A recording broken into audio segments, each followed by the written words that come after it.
Olá, sejam todos bem-vindos. Vamos a mais um encontro, mais uma aula, mais um tema. E esse tema de hoje é memória subconsciente. Pois muito bem, quando em 1998 eu tomei contato com esta obra, vou contar para vocês aqui, La Nueva Radiestesia. É uma edição da Robin Book, é uma edição espanhola, e a autora, a Christiane Denrick, ela faz algumas considerações a respeito do início da sua prática, acompanhando o seu avô, que era um radiestesista, e ele especificamente marcava poços. Marcar poço para prospecção de água, dentre outras coisas. E a obra é uma obra muito bacana, muito legal, ela é didática, ela tem uma série de dicas e tudo mais. Mas o mais legal dessa obra é quando ela nos remete à memória subconsciente. E eu quero compartilhar com vocês esse conhecimento com base na minha experiência. O que aconteceu num dado momento? Eu estava insistindo numa técnica e numa prática, que eu já falei para vocês para não fazerem isso, mas eu insistia com isso, que radiestesia tinha que fazer pergunta. Cara, é algo tão insano, tão inconsistente, depois que você aprende, que você para de fazer pergunta. Se é, se não é, se pode, se não pode, se é sim, se é não. Essas coisas em radiestesia, dentro de eu vou repetir, dentro de um conceito de alta performance, fazer perguntas não é uma prática que eu diria, sei lá, apropriada para se obter bons, efetivos e certeiros e assertivos resultados em radiestesia. Então tá. Ela nos remete a esse conceito de memória subconsciente. O que significa isso? Deixa eu te contar uma situação que provavelmente você pratica isso. Imagine não, tenho certeza que você tem uma rotina num determinado tipo de ação no seu dia a dia. Por exemplo, dirigir um automóvel. Tá? Dirigir um automóvel, quando você começou a dirigir um veículo, um automóvel que você se matriculou numa escola de condutores, o instrutor falava para você de algumas rotinas que você precisava ter. Bom, primeiro, reconhecer, claro, o painel do veículo, os instrumentos ali contidos, as ferramentas disponíveis para você se locomover, os pedais, o acelerador, o freio, a embreagem, o câmbio, o freio de mão, os visores de painel, velocímetro, pressão do óleo, giro do motor, uma série de coisas que você precisa saber. Você tem 3 retrovisores, tá? E tem que olhar para frente. Então tem uma série de coisas que você precisa fazer para fazer com que esse veículo ande. Depois que você aprende a fazer isso, você faz sem pensar. Você faz sem talvez raciocinar. Tá certo?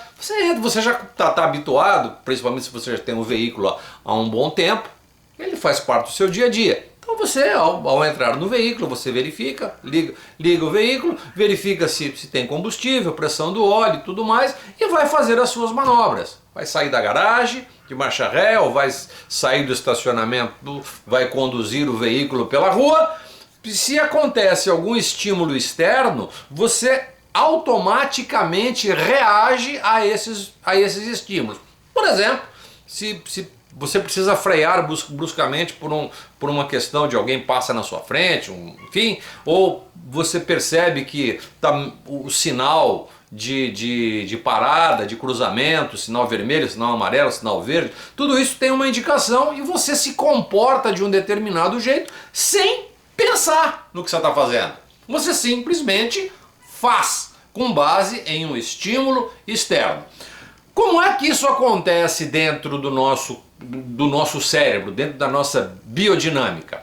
Existe uma rede neural que está dentro da nossa memória subconsciente. E para isso nós utilizamos essa memória para fazer algumas rotinas.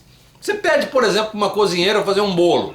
Ela está tão habituada a fazer o bolo que ela já nem mais se utiliza quase que das medidas de tanto fazer aquilo. Ela já sabe o quanto colocar e a rotina de como tem que fazer. Ela, só pelo cheiro que ela sente do forno, ela já percebe que o bolo está no ponto assado. Tá? Diferente de uma pessoa que nunca fez aquilo.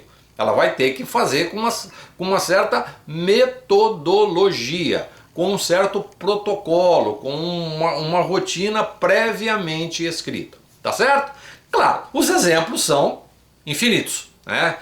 Em radiestesia não é diferente.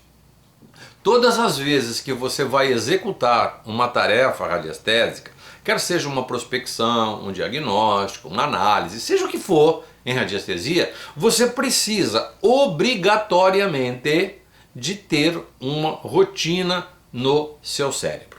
Quando eu ensino geobiologia para os meus alunos, enfim, e eu espero que você faça parte do nosso grupo de formação de geobiologia multidimensional, é para isso que eu estou dando este curso, dentre outras coisas, né?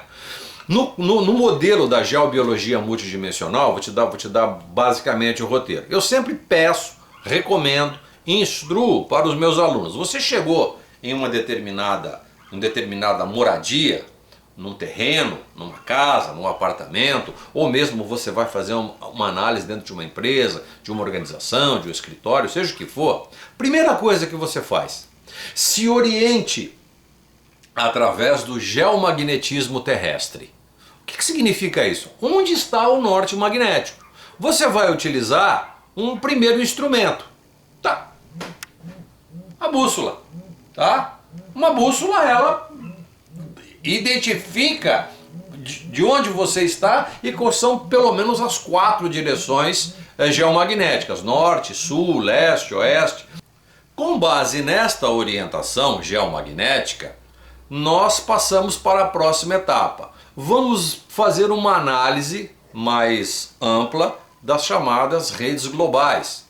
O que a gente chama especificamente dentro da prática, as chamadas redes Hartmann, que são estruturas que acontecem dentro do geomagnetismo terrestre, e ela se manifesta predominantemente por uma expressão, por uma manifestação, por um comando do geomagnetismo terrestre, quer seja das ondas eletromagnéticas emanadas dos polos e da variação do fluxo no sentido leste-oeste. Isso tudo é uma técnica, é um conhecimento. Após isso aí, nós vamos para uma outra etapa da nossa análise.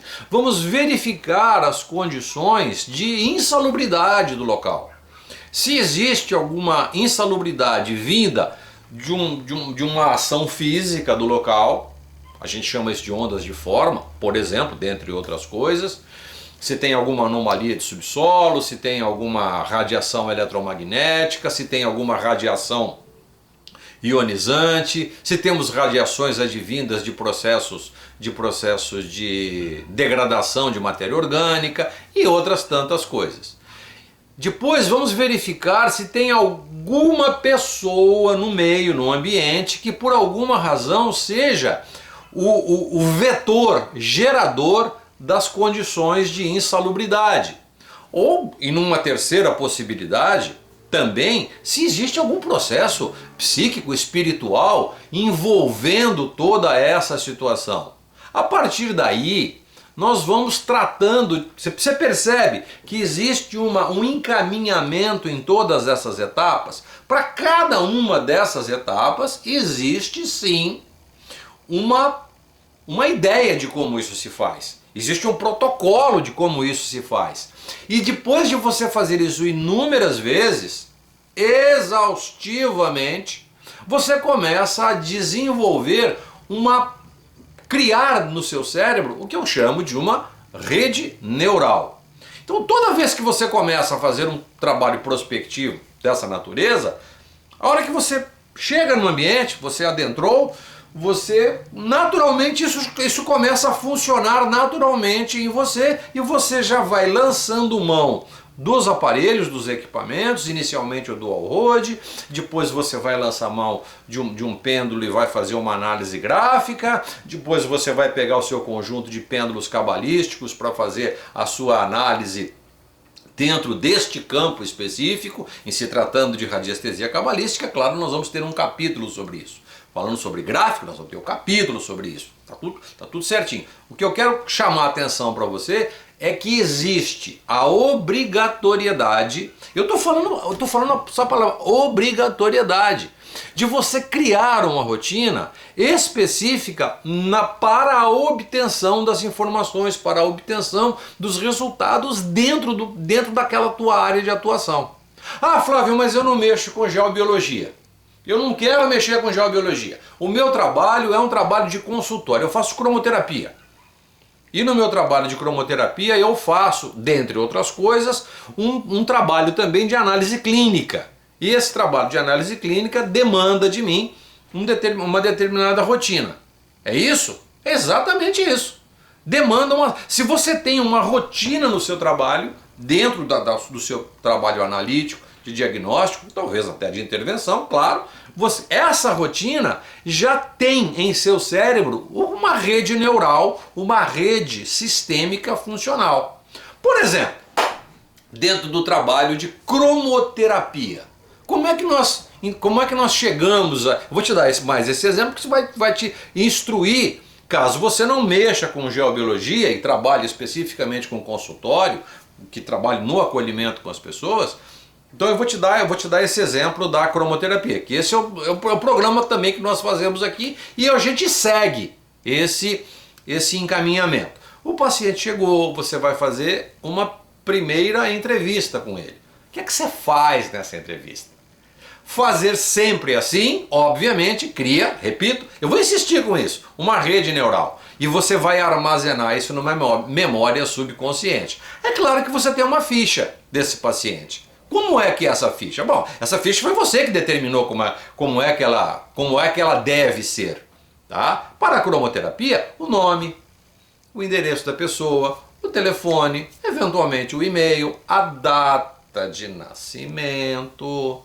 Converse um pouquinho com essa pessoa e pergunte para ela se tem alguma coisa que seja virtuoso nela. Alguma coisa que quando alguém fala dela, ela se sente orgulhosa dessa condição. Tá? Se ela é uma pessoa inteligente, se ela é uma pessoa criativa, se ela é uma pessoa amorosa, se ela é uma pessoa corajosa, enfim, se ela é uma pessoa alegre, todos esses aspectos fazem parte do nosso conjunto de virtudes, do conjunto de virtudes do outro. A partir daí, nesse momento que eu escrevi essas informações, fique certo, eu já tenho os primeiros elementos para um testemunho, tá bom? Pois já estou pensando aqui na possibilidade que se eu tiver que fazer um trabalho à distância, eu já tenho essas informações previamente catalogadas. Eu faço isso no meu consultório, sempre desta mesma maneira. Depois, pois bem, quais são as razões pelas quais você veio procurar o meu acolhimento? Eu preciso disso, está acontecendo isso comigo. Tá, tudo bem. Então, o que é que eu tenho para te oferecer? Como cromoterapeuta, eu tenho a prática, claro, da cromoterapia. Vou utilizar a cromoterapia constitucional dos 5 elementos, vou utilizar a cromoterapia clássica, vou utilizar as bandagens utilizadas em cirurgia cromática para produzir uma ação corretiva, tudo isso catalogado dentro de padrões e protocolos previamente estabelecidos. Bom, agora eu vou começar com o diagnóstico. Não tem um outro jeito de fazer o diagnóstico, a não ser começando pelo que é mais denso no indivíduo e depois você vai criando uma situação de particularização. O que é mais denso? Quando eu digo mais denso, aquilo que é mais grosseiro, que é mais perceptível na nossa relação interenergética com esse paciente. Eu vou fazer uma inspeção no seu campo.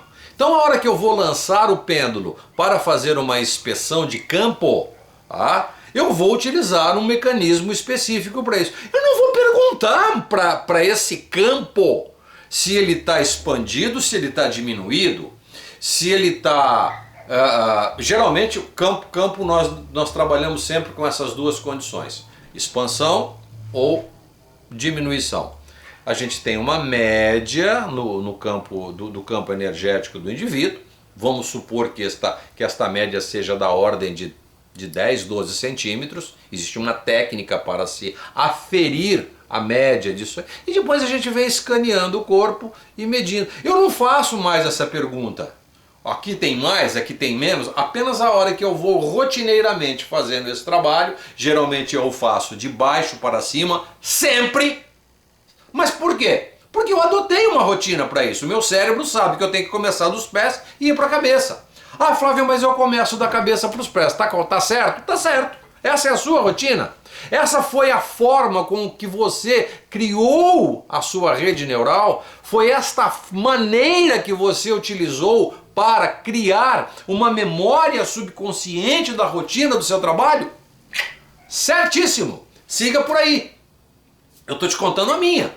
Tá? Então, se você estuda cromoterapia de uma determinada forma, legal, bacana. As pessoas que estudam comigo, eu sempre tenho esse cuidado de manter uma rotina para criar memória subconsciente, para que você não precise nunca mais fazer perguntas em radiestesia. Você entrou com o pêndulo, entrou com o dual rode, entrou com o auramitra, seja que aparelho for, ele responde naturalmente àquele comando. Que comando é esse? Aquela etapa da minha rede neural. Onde eu estou dentro do processo? Onde eu estou dentro do protocolo? Se eu estou nessa etapa de campo, então todas as minhas reações radiestésicas advirão daquele estímulo. Terminei de fazer a medição de campo, por exemplo, eu vou fazer a medição de centros de força, ou chakras. Como é que se faz essa medição? Você vai inspecionando cada um dos centros de força. Eles apresentam uma determinada característica. Então os centros de força apresentam duas características básicas. Ou eles estão subativos ou hiperativos, tá?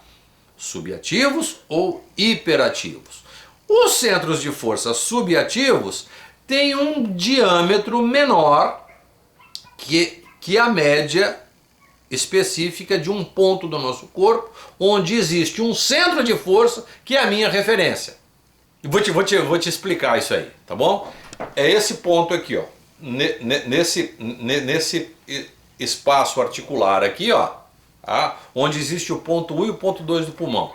Se você lançar o pêndulo aqui, fazendo aquele exercício de sintonização, você vai observar que ele vai fazer um determinado giro, e aquele giro é o diâmetro médio do nosso corpo, todos os nossos centros de força, tá certo?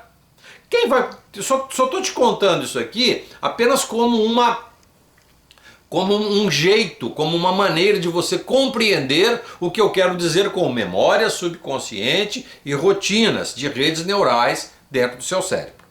Então eu vou começar a medir o centro de força. Como é que eu faço? Eu sempre começo de baixo para cima, do chakra fundamental, chakra básico, até o chakra coronário.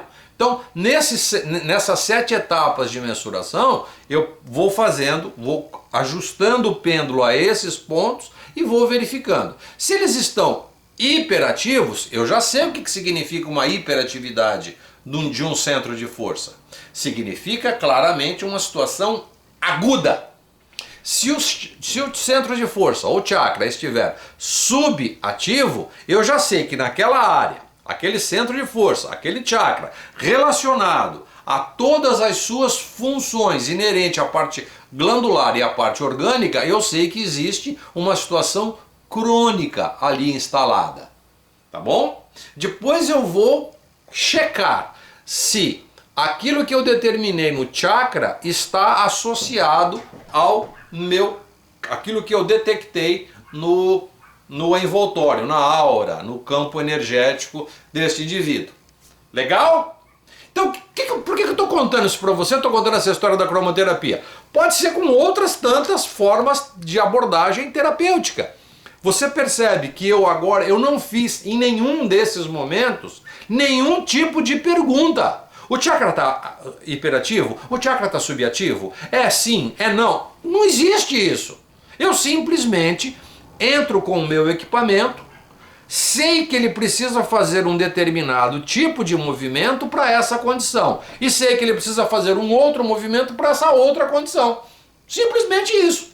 Só que aquela condição já está instalada. Ela já está ali, vibrando, funcionando. Eu apenas não a vejo com os meus olhos. Eu não sinto com as minhas narinas. Eu não ouço com os meus ouvidos. O meu canal perceptivo, ele é além dessas 5 sensorialidades. Ele é extrasensorial? Pode ser que sim. Talvez seja essa a expressão, essa seja a frase que a gente pode utilizar nesse momento da nossa narrativa aqui. Certo? Então, a partir daí, a partir desta interação, existe alguma coisa que promove uma reação absolutamente natural. Vou voltar ao começo da nossa fala. Você está transitando por uma avenida, tranquilamente. Ah? Aí você percebe que o farol está verde, de repente o sinal fica amarelo. O que é que você faz? Você não pensa para fazer isso. Você vai diminuir a marcha. Você vai dar eventualmente uma pisadinha no freio, diminuir a velocidade, pisar na embreagem, se o seu carro for não for um carro hidráulico, enfim. Você vai pisar na embreagem, diminuir a marcha. Perceber que você vai ter que parar naquele ponto. Só que você não pensa para fazer isso. Simplesmente você recebeu um estímulo externo e naturalmente aquela rede neural que já estava previamente montada vai produzir um estímulo, um resultado, uma biodinâmica, uma psiconeuromotricidade capaz de fazer com que o veículo pare ali próximo do sinal. E você está ali. Ao mesmo tempo, você pode estar até ouvindo rádio, ouvindo uma música, tá? Tendo um momento de relax dentro do trânsito, se é que isto é possível hoje, mas enfim, está ali ouvindo a sua musiquinha, daqui a pouco você está ali tranquilo. A hora que o sinal passa para verde, você também não pensa. Você sabe que você recebeu um estímulo visual, você vai ter que pisar na embreagem, engatar a marcha, soltar o freio, acelerar e sair transitando pela via pública numa boa. Tudo isto, repito, porque você já montou exaustivamente uma rede neural. E esta rede neural vai fazer com que o seu sistema mecânico responda dessa maneira. Com radiestesia é absolutamente desta forma. Então, toda vez que você deixa de fazer perguntas em radiestesia, significa que você é altamente performado naquilo que você está analisando, naquilo que você está prospectando. Vem cá.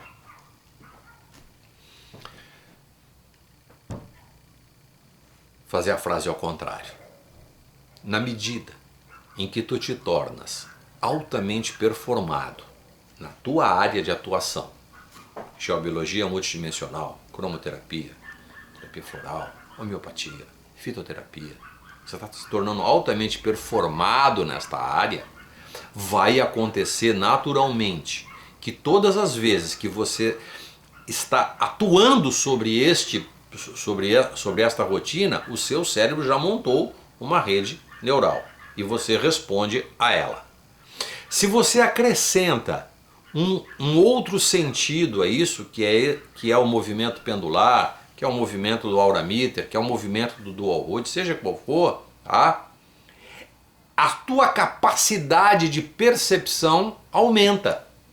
Vou repetir, a tua capacidade de percepção aumenta. E mais do que isso, você não tem necessidade nenhuma mais de fazer perguntas. Aquele centro de força que precisa de uma atenção, cada um dos centros de força funcionam com um determinado estímulo cromático, tá? Mas provavelmente há que se intervir naquele centro de força com uma cor complementar, ou até uma cor que nem faça parte daquele centro de força. Isso é absolutamente possível dentro da prática de cromoterapia. Claro, uma prática de cromoterapia, eu repito, já num outro nível, tá? Uma corzinha aqui, corzinha ali, aí já tudo bem. Tá? É bom, é legal, é bacana, mas na medida que você vai ficando performado, é óbvio que você vai ficando mais exigente, a sua prática fica muito mais específica, pelo amor de Deus, certo?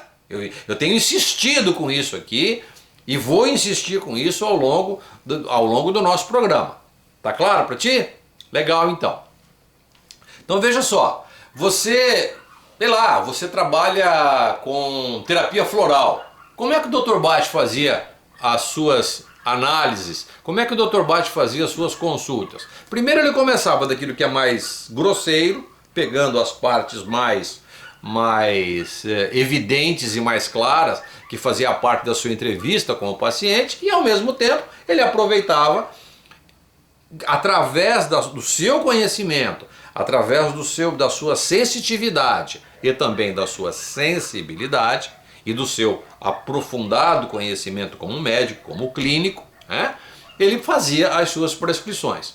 O terapeuta floral hoje pode chegar neste mesmo nível e ir além a hora que ele utiliza a radiestesia. E aí, aí ele pode trazer do seu cérebro aquela rede neural que ele já tem previamente marcada e materializar essa rede neural. E é isso que nós vamos discutir na nossa aula sobre gráficos, pranchas radiestésicas, gráficos radiestésicos. É a hora que eu materializo as minhas redes neurais. Então, eu já disse isso para você em alguns momentos, eu tenho uma prática de terapia floral já de pelo menos, sei lá, acho que 3 décadas trabalhando com terapia floral. Eu me sinto uma pessoa performada, sou estudioso, me dedico a isso, tenho dentro do meu dia a dia de consultório, é a parte integrante do meu processo de intervenção terapêutica, né? Eu ofereço a terapia floral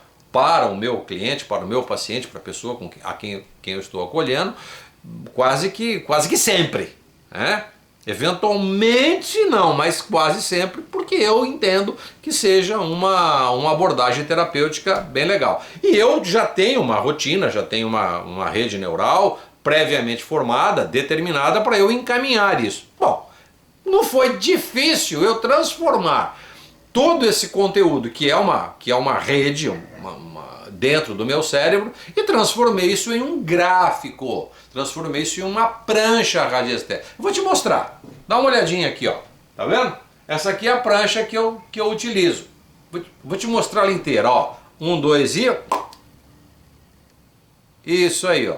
Então, aí nessa prancha eu tenho, nessa que você viu, eu tenho todas as etapas que o meu cérebro segue para fazer uma análise, ok? Então assim a coisa vai ficando muito fácil.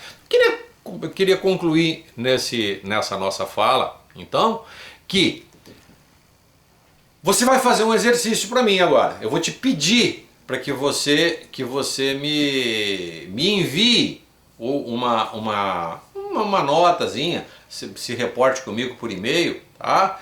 Dentro do nosso programa. Flávio, eu tenho uma determinada prática, tá? Uma prática voltada para um determinado tipo de acolhimento. Eu faço um tipo de investigação dentro das organizações em recursos humanos, por exemplo. Faço desta forma. Então, a partir disso que eu tô te pedindo, né? Se você puder fazer essa gentileza, me fala como é que é a sua rotina. Eu faço assim, eu chego assim, eu tomo essas informações dentro do que eu acho que dentro da rádio, se você já for praticante de radiestesia, dentro da radiestesia eu faço assim, assim, assim, assim, assim, tá? E se você não for radiestesista, como é que você gostaria que a sua prática, que a sua técnica fosse engendrada, ajustada, tivesse o entrelaçamento utilizando uma prática radiestésica? Eu quero que essa nossa interlocução faça parte de uma aula especial para a gente discutir um pouquinho com isso junto com o nosso grupo e deixar essa aula publicada para que as pessoas possam, assim como você está tendo essa oportunidade de me fazer esse exercício, outras pessoas terão a oportunidade de absorver a sua experiência e a nossa interlocução.